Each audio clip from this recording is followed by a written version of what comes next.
Movie की शुरुआत में हमें एक डिस्क्लेमर दिखाया जाता है जिसमें ये लिखा होता है कि ये 2016 का समय चल रहा है और यहाँ पर टेम्परेचर 10 डिग्री से भी ज्यादा बढ़ चुका है, जिसकी वजह से इस दुनिया के लोग ना तो ठीक से कुछ खा पा रहे हैं और ना ही ठीक से रह पा रहे हैं, क्योंकि ये लोग बाहरी दुनिया में सरवाइव नहीं कर पाते। लोगों को जिंदा रहने के लिए हमेशा कपड़े पहनकर रहना होगा और अगर वो ऐसा नहीं करते तो उनकी स्किन जलने लगेगी। इसके बाद हम एक लड़की को देखते हैं जो जंगल में किसी से बचकर भाग रही थी। इसके बाद वो अपने एक साथी की मदद करती है जो कि गाड़ी में फंसा हुआ था।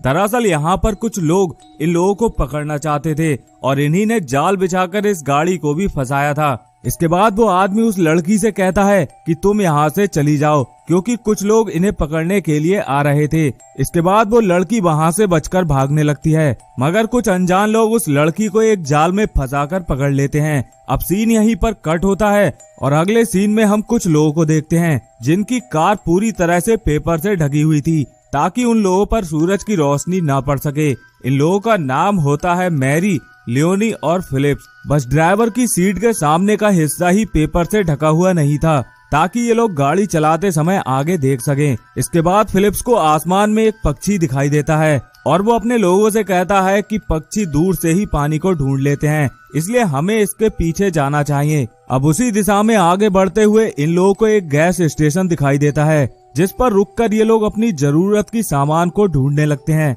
तभी हम देखते हैं कि इन लोगों की गाड़ी से एक आदमी आकर इनका खाने का सामान चुरा रहा था और वो इन लोगों का कुछ सामान लेकर वहाँ से जाने लगता है, मगर मैरी उसे ऐसा करते हुए देख लेती है और वो फिलिप्स को आवाज लगाती है। इसके बाद फिलिप उस आदमी को पकड़ लेता है और इन दोनों में बहुत ज्यादा फाइट होती है।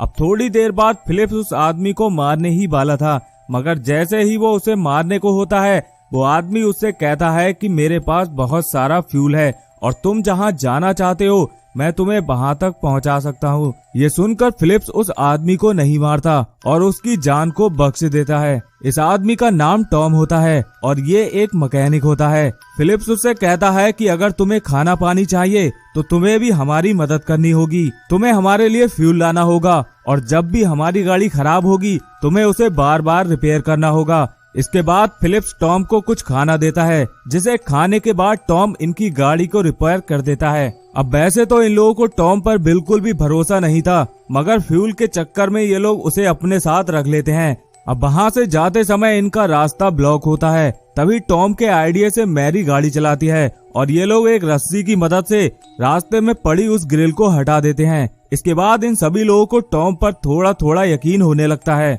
अब आगे जाने के बाद टॉम और फिलिप्स को जंगल में एक गाड़ी दिखाई देती है जिसके पास ये लोग अपनी जरूरत का कुछ सामान ढूंढने के लिए चले जाते हैं। यहाँ पर मैरी और लियोनी गाड़ी में ही रुकते हैं। अब फिलिप्स और टॉम उस गाड़ी में अपनी जरूरत का सामान ढूंढने लगते हैं, मगर वहाँ पर इन्हें कुछ भी नहीं मिलता। लेकिन थोड़ी कोशिश और करने के बाद इन्हें वहाँ पर फ्यूल मिल जाता है। इसके बाद ये लोग फ्यूल को भरने लगते हैं। अब फिलिप्स लियोनी से वॉकी टॉकी पर बात करता है और उससे एक कंटेनर और लाने को कहता है, मगर यहाँ पर लियोनी को मैरी की फिक्र हो रही थी और वो जाने से पहले मैरी से कहती है कि तुम गाड़ी के दरवाजे ठीक से लॉक कर लेना। अब थोड़ी देर बाद मैरी वॉकी टॉकी पर फिलिप्स से बात करती है और उससे कहती है कि कोई मेरी गाड़ी की तरफ आ रहा है। अब मैरी वॉकी टॉकी पर बात कर ही रही होती है कि तभी वो लोग आकर गाड़ी का दरवाजा तोड़कर उसे अपने साथ ले जाते हैं। टॉम, फिलिप्स और लियोनी भागकर गाड़ी की तरफ जाते हैं, मगर तब तक बहुत देर हो चुकी थी। इसी दौरान लियोनी फिसलकर गिर जाती है जिसकी वजह से वो वहीं पर बेहोश हो जाती है। जब उसे होश आता है तो उसके सामने टॉम था। वो उसे बताता है कि वो लोग मैरी और हमारी गाड़ी को ले गए हैं और हमारे रास्ते को भी उन्हीं ने ब्लॉक किया था। इसके बाद वॉकी टॉकी पर मैरी बात कर रही होती है, मगर सिग्नल वीक होने की वजह से उसकी आवाज ठीक से नहीं आती। अब फिलिप सिग्नल को ढूंढने के लिए टावर पर चढ़ जाता है। अब वहाँ पहुंचकर वो देखता है कि एक जगह से धुआं उठ रहा था। इसका मतलब ये था कि वहाँ पर कुछ लोग हो सकते हैं और हो सकता है कि मैरी भी वहीं पर हो। इसके बाद ये लोग फैसला करते हैं कि ये लोग उसे बचाने के लिए वहाँ पर जरूर जाएंगे। जब ये लोग वहाँ पहुँचते हैं तो वहाँ पर मैरी के साथ साथ और भी कई लोगों को बंदी बनाकर रखा गया था। तभी वहाँ से एक कैदी भाग जाता है। इसके बाद ये लोग फैसला करते हैं कि ये लोग भी मैरी को बचाएंगे। अब यहाँ पर टॉम कहता है कि हमें मैरी को बचाने के लिए सबसे पहले कार को चुराना होगा और लियोनी को उस कार में जाकर बैठना होगा। इसके बाद हम लोग एक दूसरी जगह पर आग लगाकर उनका ध्यान भटकाने की कोशिश करेंगे और इसी बीच हम मैरी को बचाकर यहाँ से ले जाएंगे। टॉम का ये प्लान सुनकर फिलिप्स को उस पर यकीन नहीं होता, मगर लियोनी अपनी बहन को बचाने के लिए ये चांस लेने को तैयार थी। इसके बाद वो गाड़ी में जाकर बैठ जाती है और गाड़ी को स्टार्ट करने लगती है। इधर टॉम और फिलिप्स उन लोगों का ध्यान भटकाने की कोशिश करते हैं, मगर लियोनी सही टाइम पर गाड़ी को स्टार्ट नहीं कर पाती, जिसकी वजह से टॉम पकड़ा जाता है। मगर फिलिप्स किसी तरह बचकर गाड़ी में आकर बैठ जाता है और लियोनी से कहता है कि हमें यहाँ से निकलना होगा और अगर वो ऐसा नहीं करते हैं तो वो भी पकड़े जाएंगे और वो टॉम और मैरी को नहीं बचा पाएंगे।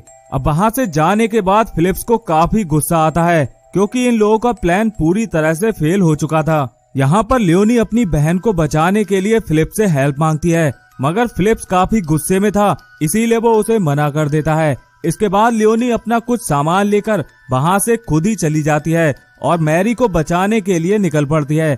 रास्ते में उसे एक ट्रैक मिलता है और वो उसी के सहारे चलने लगती है, लेकिन तभी पीछे से फिलिप्स भी आ जाता है और वो उससे कहता है कि प्लीज मुझे माफ कर दो। अब यहाँ पर हम ये देख पाते हैं कि मैरी 3 किलोमीटर के ही रेंज में थी, क्योंकि उसकी वॉकी टॉकी का सिग्नल 3 किलोमीटर से ज्यादा की रेंज का नहीं था। अब यहाँ पर फिलिप्स के पैर में चोट लगी होती है, इसलिए वो आगे का सफर नहीं तय कर पाता और वहीं पर रुककर आराम करने लगता है। इसके बाद आगे का सफर लियोनी अकेले ही तय करने लगती है और एक चर्च में आकर सो जाती है। तभी वहाँ पर एक एलिजाबेथ नाम की एक औरत आती है। वो लियोनी से उसके बारे में पूछती है। इस पर लियोनी उसे बताती है कि उसकी बहन को कुछ लोगों ने किडनैप कर लिया है। इसके बाद एलिजाबेथ लियोनी को पानी पीने को देती है और उससे कहती है कि तुम हमारे साथ हमारे घर पर चल सकती हो। यहाँ पर वो ये भी बताती है कि उसका एक बेटा है जो इन लोगों की मदद कर सकता है। अब एलिजाबेथ की बात सुनकर वो इनके साथ इनके घर पर चली जाती है। वहाँ वो देखती है कि यहाँ पर कुछ और लोग भी रह रहे थे।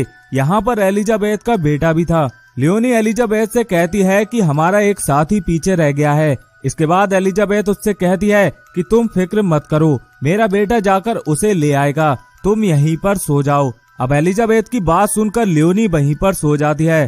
तभी उसे वॉकी टॉकी पर मैरी की आवाज सुनाई देती है।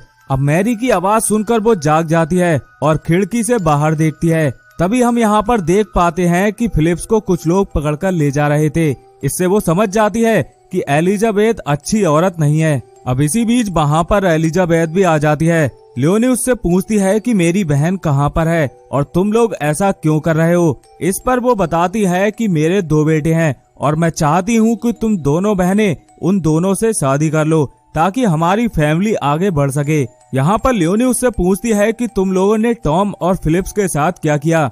इस पर एलिजाबेथ उससे कहती है कि उन दोनों को हमने अपने बुरे वक्त के लिए संभाल कर रखा है, जब हमारा बुरा वक्त आएगा तो हम उन दोनों को मारकर खा जाएंगे। इसके बाद मैरी को लियोनी से मिलाया जाता है। यहाँ पर लियोनी के हाथ पे चोट लगी हुई थी। एलिजाबेथ उन दोनों से कहती है कि तुम दोनों मिलकर जल्दी से नीचे आ जाओ ताकि खाना खा सको। अब एलिजाबेथ के जाने के बाद मैरी लियोनी से पूछती है कि टॉम और फिलिप्स को कहाँ रखा गया है। इस पर वो बताती है कि उन्हें अस्तबल में रखा गया है। इसके बाद ये दोनों खिड़की की लकड़ियां तोड़कर एक कपड़े की मदद से वहाँ से भागने की कोशिश करते हैं, मगर इसी दौरान वहाँ पर एलिजाबेथ का बेटा माइक आ जाता है। ये देखकर लियोनी माइक का ध्यान भटकाने की कोशिश करती है। तभी पीछे से मैरी माइक को मारकर उसे बेहोश कर देती है। इसके बाद लियोनी खिड़की के रास्ते से नीचे उतरने की कोशिश करती है, मगर तभी बीच में से कपड़ा फट जाता है, जिसकी वजह से वो नीचे गिर जाती है। अब यहाँ पर मैरी नीचे नहीं उतर सकती थी, इसीलिए वो लियोनी को वहाँ से भागकर जंगल में जाने को कहती है। अब लियोनी नीचे आकर एलिजाबेथ से कहती है कि माइक मैरी की पट्टी करके जल्द ही नीचे आ जाएगा। इसके बाद ये सभी लोग बैठकर वहाँ पर खाना खाने लगते हैं। यहाँ पर हम ये देख पाते हैं कि सभी लोग इंसानी मीट खा रहे थे। यहाँ पर लियोनी को भी यही मीट खाने के लिए दिया जाता है, मगर वो इस मीट को नहीं खा पाती और वो अपनी प्लेट फेंककर वहाँ से भागने की कोशिश करती है, मगर उसकी ये कोशिश नाकामयाब हो जाती है और वो फिर से पकड़ी जाती है। इसके बाद उसे भी फिलिप्स के साथ अस्तबल में बांध दिया जाता है। अब वहाँ पर लियोनी फिलिप्स को देखती है जो बहुत ही जल्द मरने वाला था। इसके बाद वो फिलिप्स के कपड़ों में से एक चाकू निकालती है, क्योंकि फिलिप्स हमेशा अपने पास एक चाकू रखा करता था, जिसकी मदद से वो अपने हाथ को खोलकर वहाँ से जंगल की तरफ भाग जाती है। इसके बाद लियोनी को टॉम भी मिल जाता है और ये दोनों मिलकर बाकी बचे हुए लोगों को वहां से छुड़ाने की कोशिश करते हैं। जब सभी लोग बाहर भाग रहे होते हैं तभी एलिजाबेथ के साथी भी आकर इन लोगों से फाइट करने लगते हैं। यहाँ पर टॉम उन सभी लोगों को एक एक करके मारने लगता है। इसके बाद लियोनी मैरी को ढूंढने के लिए जंगल की तरफ जाती है। यहाँ पर उसे एलिजाबेथ मिलती है और वो लियोनी को फिर से अपने परिवार के साथ रहने का ऑफर देती है। इसके बाद लियोनी एलिजाबेथ को चाकू मारकर वहीं पर मार देती है। तभी वहाँ पर एलिजाबेथ का बेटा माइक भी आ जाता है। अब वो अपनी माँ की ऐसी हालत देखकर वहीं पर रोने लगता है। इस बात का फायदा उठाकर लियोनी मैरी को लेकर वहाँ से निकल जाती है। इसके बाद हम टॉम, मैरी और लियोनी को देखते हैं जो एक पहाड़ी में पानी को इकट्ठा कर रहे थे। पहाड़ी के ऊपर आकर ये लोग वही पक्षी देखते हैं जिसे इन लोगों ने मूवी की शुरुआत में देखा था। ये लोग उस पक्षी को देखकर खुश होने लगते हैं, मगर आगे पानी का नामो निशान नहीं था। आगे की जमीन बिल्कुल बंजर थी और ये लोग इस बात पर अफसोस करने लगते हैं। इसी के साथ ये कहानी भी यहीं पर खत्म हो जाती है। तो अगर आपको इस कहानी का एक्सप्लेनेशन पसंद आया हो तो इस वीडियो को लाइक जरूर कर देना। साथ ही चैनल को सब्सक्राइब करके बेल आइकन दबाना मत भूलना। मिलते हैं नेक्स्ट वीडियो में एक नई कहानी के साथ। तब तक के लिए बाय बाय।